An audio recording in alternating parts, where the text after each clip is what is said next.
की जय सद्गुरु महाराज की जय, समस्त सुंदर साथ की जय। प्रथम लागू दो चरण को, धनिये न छुड़ाइयो खीन, लाख तली लाल एडिया, मेरे जीव के यही जीवन, मेरे जीव के यही जीवन। बोलो श्री प्राणनाथ प्यारे की जय। आज साच कहना सो तो काहू ना रुचे, तो भी कशुक प्रकाशु सत, सत के साथी को सत के बांड चुमसी, दुष्ट दुखासी दुर्मत, दुष्ट दुखासी दुर्मत, अखंड सुख लागियो।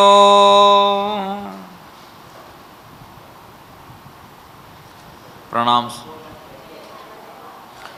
अक्षराती श्री धामधनी आपण समस्त सुंदी साथ ने आ वाणी द्वारा અને સરળ શબ્દો દ્વારા સમજાઈ રહ્યા છે કે આજ સાચ કહેના સો તો કાહુ કો ના રૂચે।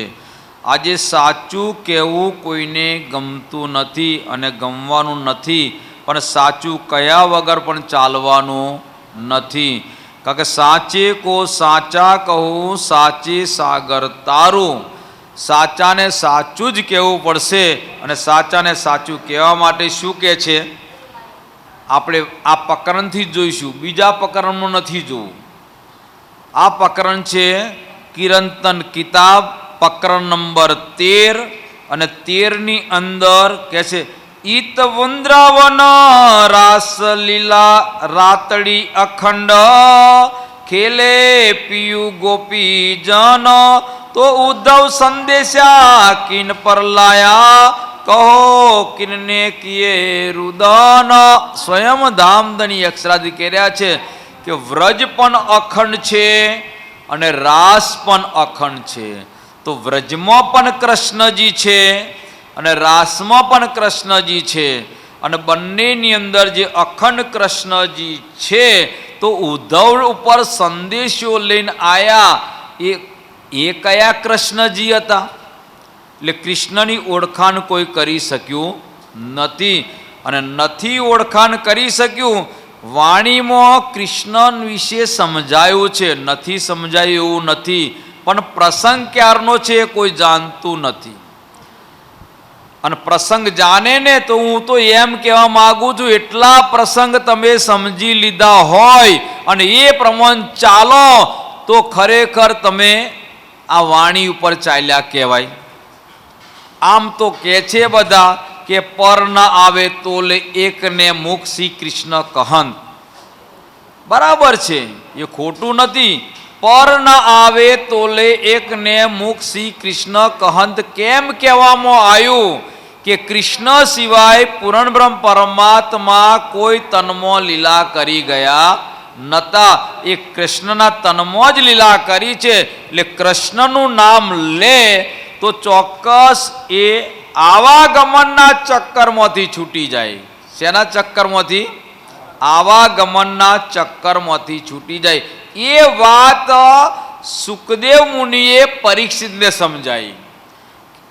આ કિરંતન અને સુખદેવને પરીક્ષિતના સંવાદનું સેમ ટુ સેમ છે। કેવી રીતના સેમ ટુ સેમ છે બરાબર સાંભળજો।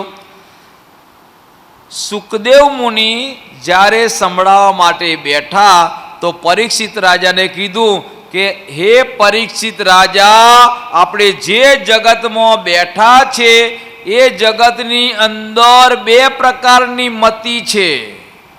મતિ એટલે બુદ્ધિ। આ કેટલા વર્ષ પહેલાની વાત છે? 5000 વર્ષ પહેલાની। હવે એની અંદર પણ નથી સમજી શકતા આપણે।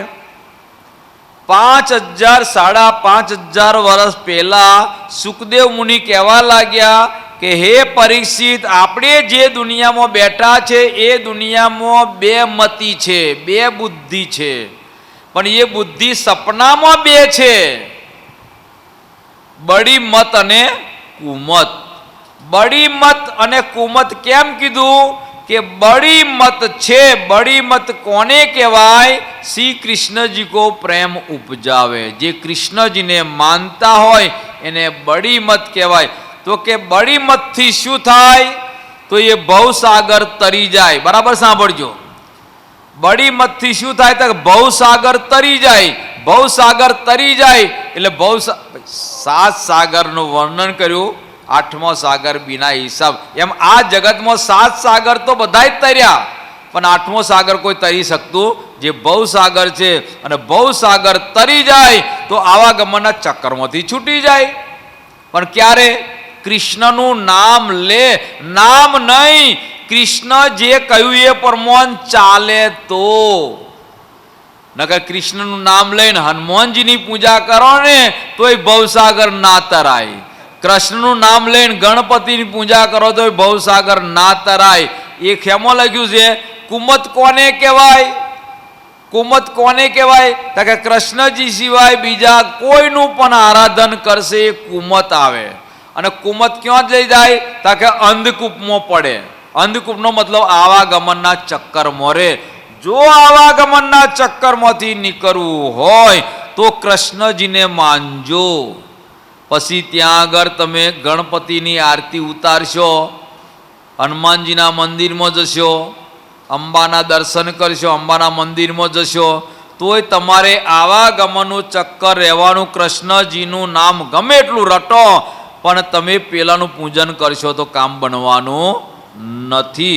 એ વાત બતાવી છે પર ના આવે તો લેખને સેમ ટુ સેમ, એમાં જરી કે ફેર નહીં. કેમ કે કોટ કરો નરમેઘ, અશ્વમેઘ અનંત, 1 કરોડ નરમેઘ યજ્ઞ કરો, પણ તેમ છતાંય તમારું આવાગમનનું ચક્કર તો રે અને રે. અશ્વમેઘ અનંત કરી નાખો તોય તમારું આવાગમનનું ચક્કર રે અને તીર્થોમાં જઈ તમે ત્યાં આગળ સમર્પણ થઈ જાઓ, તન મન અને ધનથી સેવા કરો, પણ તોય તમારું આવાગમનનું ચક્કર તો રે અને રે. પણ કૃષ્ણનું નામ લો તો તમે આવાગમનના ચક્કરમાંથી છૂટી જાઓ. પણ તમે તો કૃષ્ણનું નામે નહીં લેતા અને કૃષ્ણને જાણતાય નથી, ખાલી કૃષ્ણની વાતો જ કરો છો.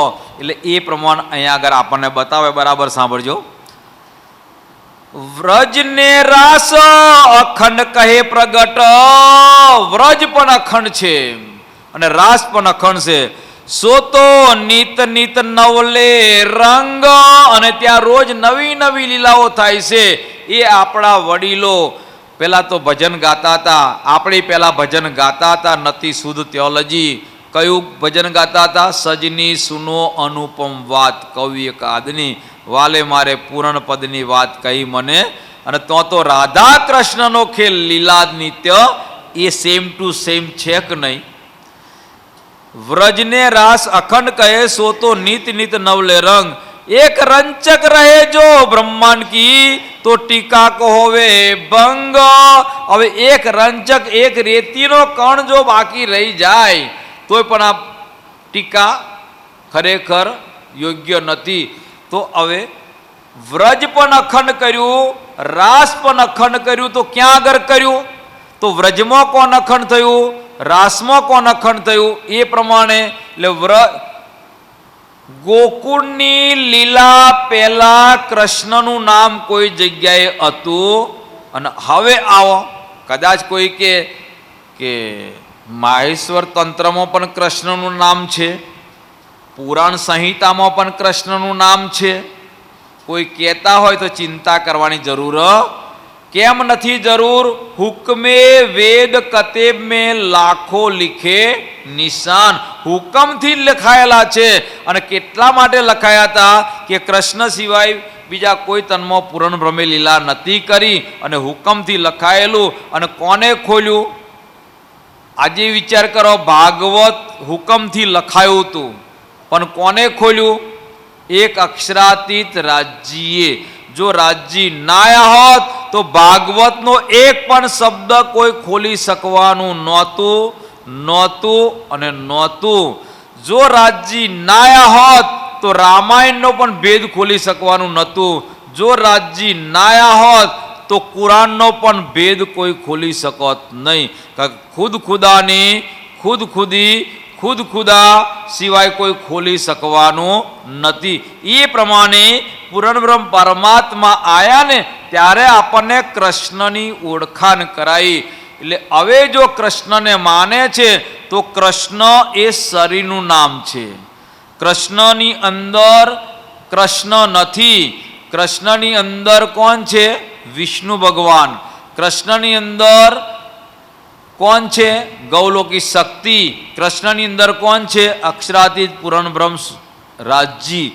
તો અંદર બિરાજમાન છે એ રાજજી છે, રૂપ રાજજી નથી.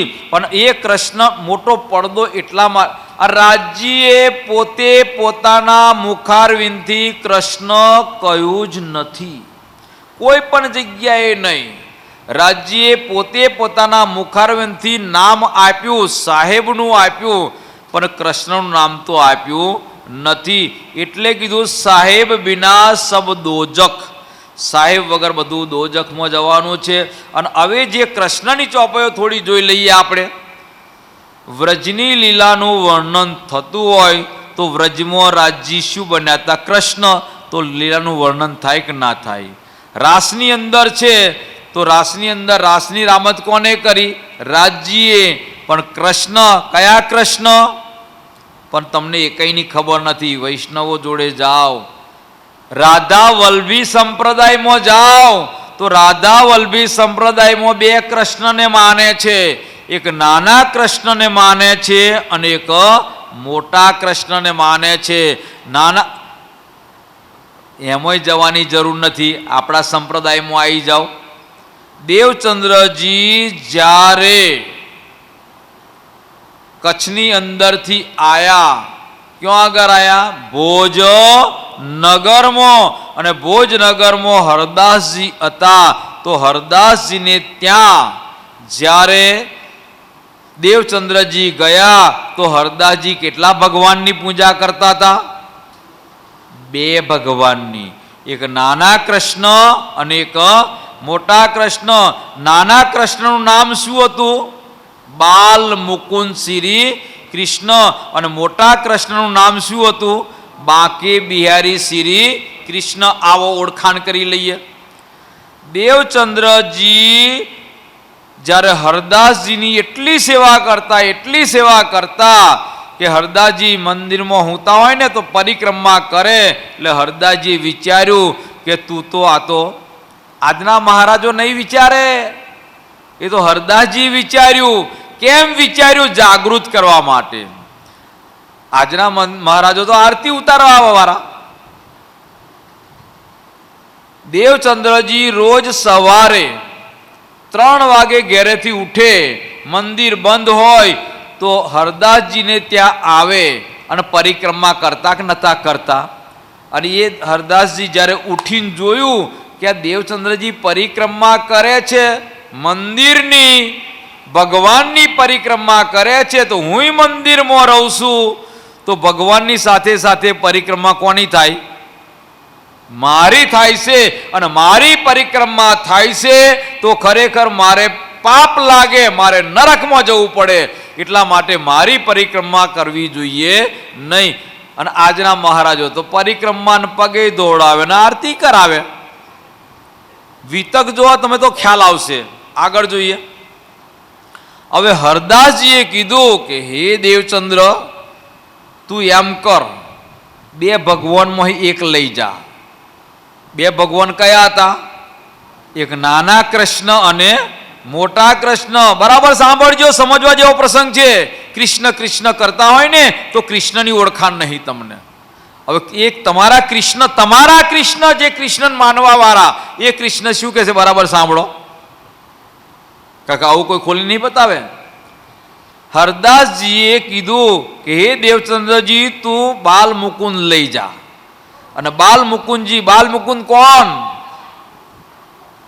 તમે રોજ જેકારા ઊંચા થઈ થઈને બોલો છો, બીજાને ખીજવવા માટે બોલો છો, બીજાને ખીજવવા માટે બોલો, પણ જે જાણે છે એ કોઈ આ ખીજાવાનો જ નહીં.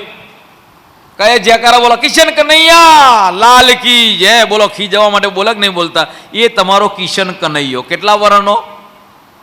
11 વર્ષ. અને એ બાલ મુકુંદ. હવે 11 વર્ષ ને 52 દિવસના કૃષ્ણ એ જ બાલ મુકુંદ. અને એ બાલ મુકુંદ ને આપવાની વાત કરી હરદાસજીએ. કોને? દેવચંદ્રજીએ. આ બરાબર સાંભળજો. કૃષ્ણ વિતકમાં ખુલાસા નથી એવું ના માનતા, વાણીમાં ખુલાસા નથી એવું ના માનતા, પણ કોઈ ખોલીને બતાવતું નથી. હવે જ્યારે આપવાનું કીધું કે જાઓ આવતીકાલે બાલ મુકુંદજીને લઈ જજો. બરાબર સાંભળજો.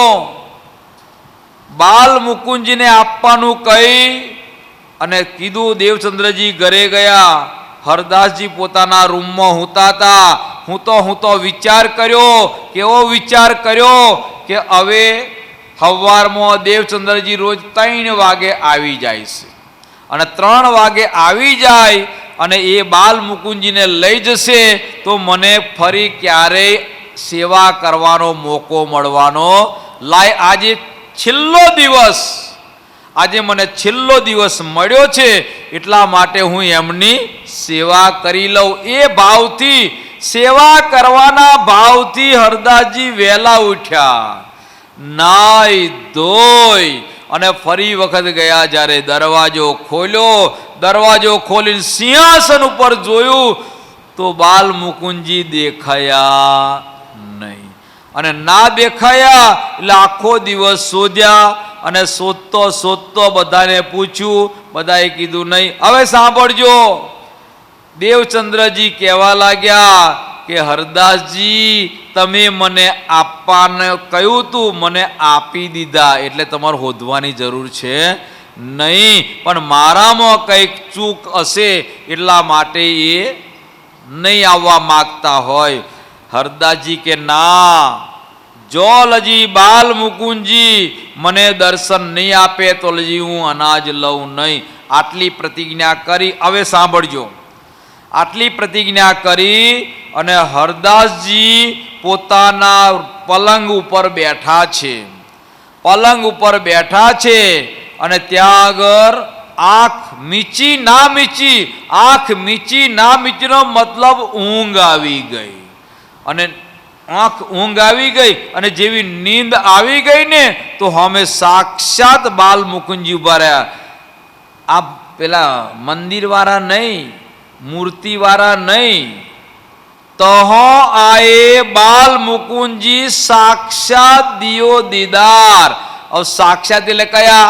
11 વર્ષ અને 52 દિવસ વાળા કૃષ્ણજી આઈને ઉભા રહી ગયા. અને હરદાસજી કહેવા લાગ્યા, અલે પ્રભુજી તમે ક્યાં ગયા હતા? હું તો હોધી થાક્યો. તક હું તો કહીએ ગયો નહીં. તો કે મને દર્શન કેમ ના આપ્યા? હવે સાંભળજો. બાલ મુકુંદ કોણ? 11 વર્ષ અને 52 દિવસ વાળા કૃષ્ણજી કહી રહ્યા છે.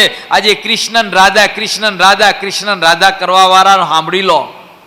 કૃષ્ણ અને રાધા પરમધામમાં હતાય નહીં, આજે છે નહીં, અને ભવિષ્યમાં પણ રાધા કૃષ્ણ પરમધામમાં સિંહાસનમાં નહીં હોય અને નહીં હોય. કોણ હશે?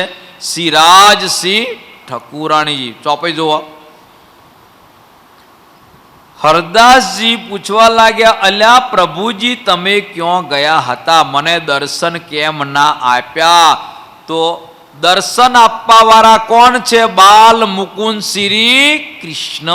અને બાલ મુકુંદ શ્રી કૃષ્ણ કહી રહ્યા છે કે હે હરદાસજી, તમે મને જેને ઘેર મોકલવાના હતા અને એને ઘેર હું જઈ શકું તેમ છું નહીં, કારણ કે તમને એના સ્વરૂપની ઓળખાણ નથી. તમે તો એમ જાણો છો કે દેવચંદ્રજી એ મારો ચેલો છે અને હું એનો ગુરુ છું, એ માનો છો ને?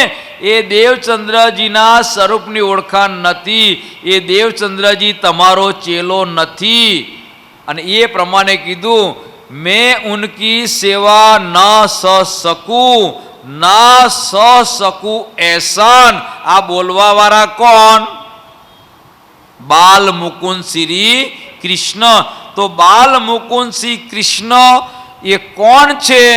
અને કેમ કીધું હું સેવા સહન કરી શકું એમ નથી? કારણ કે બાલ મુકુંદ શ્રી કૃષ્ણને એમ લાગે છે આ તો બાકે બિહારીની સાથે રહેવાવાળી રાધિકા પરમધામની જ્ઞાન હતું નહીં, ક્યાંથી શ્યામાજી કહેવાના હતા? એ જાગૃત બુદ્ધિ તો ક્યારે આવે છે? હજુ દેવચંદ્રજી કથા સાંભળે છે, દર્શન આપે ત્યારે. હજુ દેવચંદ્રજી જામનગર જ નહીં ગયા, તો અહીં જાગ્રત બુધાઈ જવાની હતી, તો અહીં ધણીની પહેચાન થવાની હતી. એટલે ત્યાં આગળ કહે છે કે હું એની સેવા સહન કરી શકું. અને એસાન કહ્યું આ બ્રહ્માંડ બને છે અને મટે છે, મને ક્યારેય કોઈએ અખંડ કર્યો નથી. હું એના પ્રતાપથી અખંડ થયો છું, એટલે મને તમે ક્યારેય આપતા નહીં. કોણ કર્યું છે? બાલ મુકુંદ શ્રી કૃષ્ણ, કૃષ્ણ કનૈયો કહી રહ્યો છે કે મને તમે નાલતા અને બહુ દુઃખી થાય તો તમે કોને આલજો? બાકે બિહારીને પણ નહીં. કેમ બાકે બિહારીને નહીં?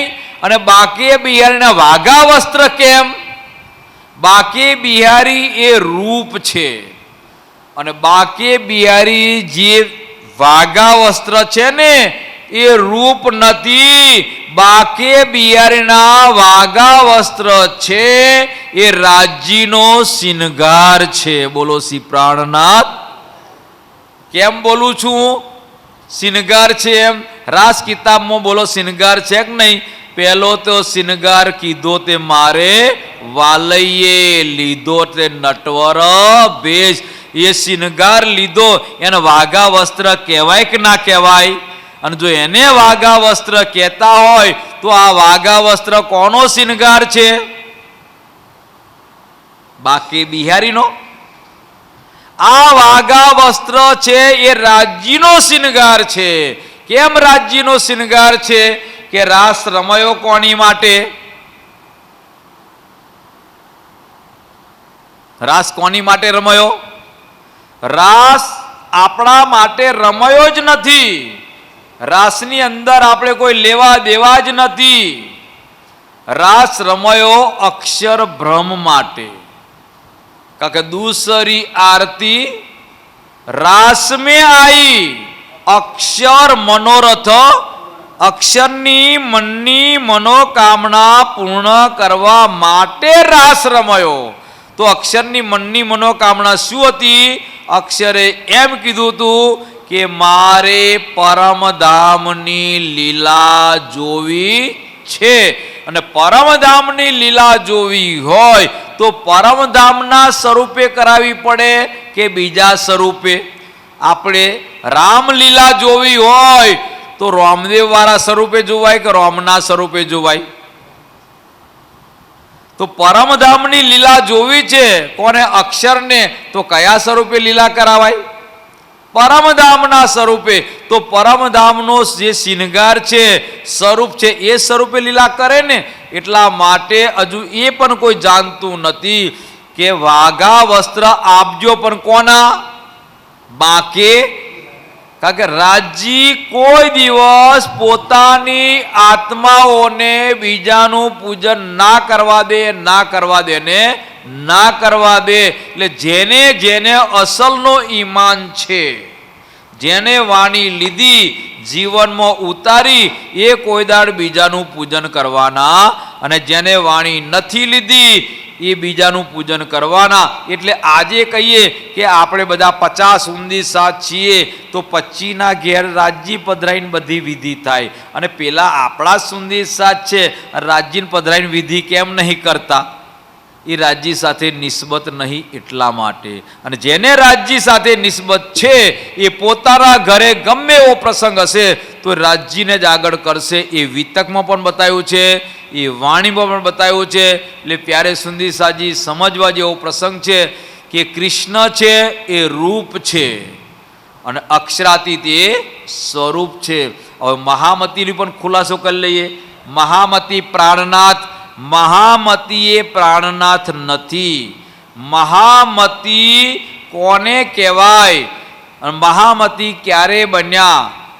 ઇન્દ્રાવતીને ધનીની ઓળખાણ થઈ સંપૂર્ણ તારે મહામતી કહેવાય. ચોપાઈ લો. જબ પહેચાન હુઈ પિયુષો તબ ધર્યો મહામતી નામ, અબ મેં હુઈ જાહેર દેખ્યા વતન શ્રી ધામ. એટલે ઘણી વખત છે તો મહામતી પ્રાણનાથ લખે છે. મહામતી એ પ્રાણનાથ નથી. મહામતી કોને કહેવાય કે ઇન્દ્રાવતીને સંપૂર્ણ ધણીની ઓળખાણ થઈ, તો ઇન્દ્રાવતીને ધણીની ઓળખાણ થવાથી એ મહામતી તરીકે જાહેર થઈ. એ આપણને બતાવે છે. અને અહીં આગળ એક ચોપાઈ લઈ લઈએ. इन व्रज रेन को ब्रह्मा बहुत तलप्या पर पाई नहीं निर्वाण, सो तुम्हें सुखे तुम कैसे पाओगे देखो अपनी चाल के निशान. એ કહેવા લાગે, હે દુનિયા વાલો, તમે કૃષ્ણને માનો તો છો ખરા, બ્રહ્મા તડપી તડપીને મરી ગયા તોય નથી મળ્યું, અને તમે એક રાજ્યને મેળવવા માટે કરો છો, તો સાચી રાહ ઉપર તમારે ચાલવું પડશે. અને સાચી રાહ ઉપર ચાલશો તો ખરેખર અહીંયા પણ ધન્ય ધન્ય અને ત્યાં પણ ધન્ય ધન્ય. બોલો શ્રી પ્રાણનાથ પ્યારે કી